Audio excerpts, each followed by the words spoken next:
Hi guys, welcome to my channel NRJ Sharing Knowledge. So today I am going to teach you about the Alteryx. So this video is for the beginner who have not used in Alteryx designer. Okay.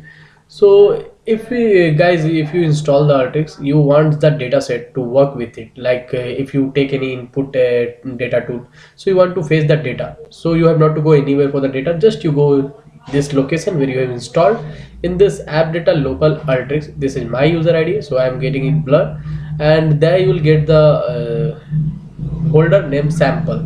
You go there and just data.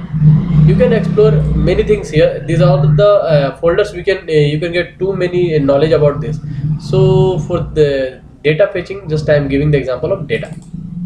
Like here sample data, you go here and you can get so many data from here. You can fetch it and you can use in your workflow. Okay. And one thing guys, like if you run this type of folder, you already know or not, I don't know, but if you want to use this folder, just you click over that. This is the Alteryx database, means it is already created the workflow, so you can use it in your designer. Okay. As it is having the extension of yxmd. Okay.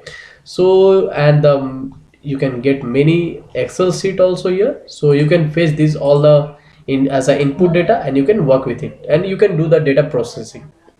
So these are the introduction for the Alteryx dataset, and I'm going to make the next video with the tool input data tool, like how to fetch the data. Okay. And I hope you liked my videos. Please do like, share and subscribe to my channel and stay tuned for my next video. Thank you guys.